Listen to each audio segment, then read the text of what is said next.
כשאתה רואה את זה, אתה מצליח לעכל, אתה מבין מה קורה? תראה, זאת אומרת, בסוף ההכנה כן עוזרת. אנחנו תמיד מדברים איתנו,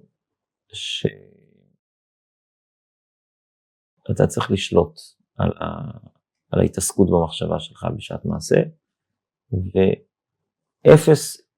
ואפס התרגשות, מחשבה על מה שקורה. רק מה אתה צריך לעשות.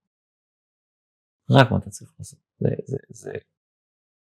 באיזשהו אופן זה כבר אינסטינקט מסוים שבך, פועל בך, שאתה כאילו לא מצליח כאילו לחשוב על זה.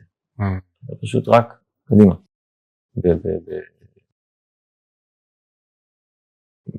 ממש בלי לחשוב, ממש בלי לחשוב, כמו מכונה, ממש כמו מכונה.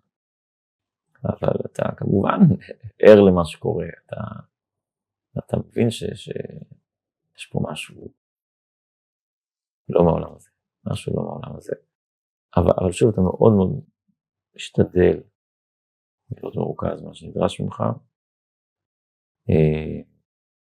העובדה שאתה מכסה, אתה בעצם גורם לכבוד המת, זה גם עוזר לך כזה שאתה דואג מאוד, שאפילו רגל לא תבצבץ וזה שהכל יהיה ככה מפוסה, זה עוזר למטרה, שיש לך איזו מטרה, שיש לך איזשהו משהו שאתה מרוכז בו וממוקד בו.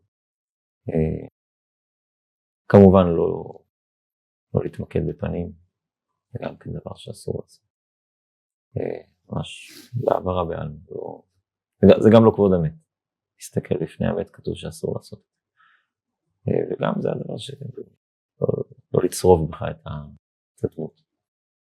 למרות שבשלב מסוים היינו צריכים לעשות זה, כי באיזשהו שלב מסוים כבר, ביום השני למעשה, שכבר הקימו את התרח, אז כבר היה צריך לפרוק ישר לעמדות של זיהוי. אוקיי? אז בעצם המחלקה שלנו, מה שנקרא, תפסו שתי עמדות, בסעיד זה שתי עמדות.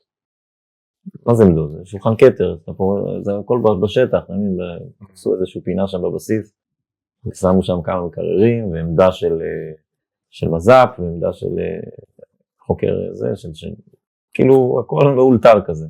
אבל מסעית עומד באמצע עם שתי שולחנות עומדות בפתח של המסעית, ואנשים מהמסעית מורידים, אני עומד על אחד השולחנות,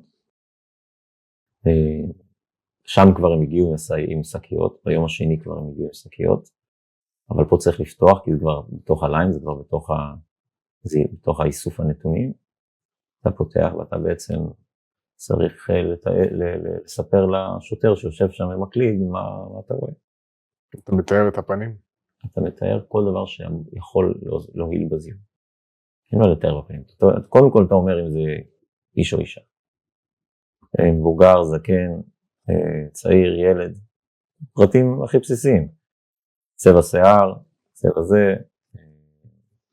יש איזה משהו מאופיין, יש איזה צבע בציפורניים. יש קעקוע מסוים.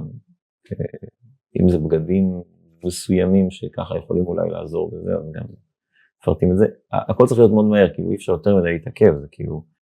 וכמובן, לתת הצעדה. מה זה? הצעדה זה כל חלל חייב לקבל הצעדה עם מספר. חד ערכי, שיש אותו רק חד פעמי, מה שנקרא, וזה המספר שמלווה אותו, לאורך כל הזיהוי. ואז בסוף יצמידו שם למספר. אבל זה must בתהליך. חייב לכל חלל להצמיד הצעדה עם מספר חלל. זה המספר שהולך איתו, עד שידעו מי זה, השם שלו זה המספר. מצלמים אותו, איש מז"פ, מצלמה, מצלם אותו, אתה כמובן צריך להזיז לפעמים את הראש כדי שיוכל לצלם את הפנים, צריך לצלם את הידיים, צריך להרגיש טביעות אצבע, ככה תהליך. מה אתם עושים את זה? אנחנו לשם מטפלים בגוף המפעיל, כן. המז"פ הוא רק קבלים מאיתנו נתונים, הם לא נוגעים בפעם. כן, וזה עבדנו בשמש, בחום בחוץ, רק אחרי זמן הביאו לנו צלליות כאלה. אני זוכר את זה כיותר גרוע מהיום הראשון. זה השמש והחם, אתה מזיע בתוך החלוקים האלה.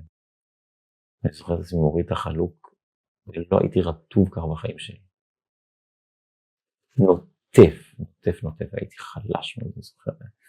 זה היה מאוד מאוד קשה באותו יום. גם מהבחינה שאתה יותר מתעסק איתו, אתה לא רק אתה ממש מתעסק איתו.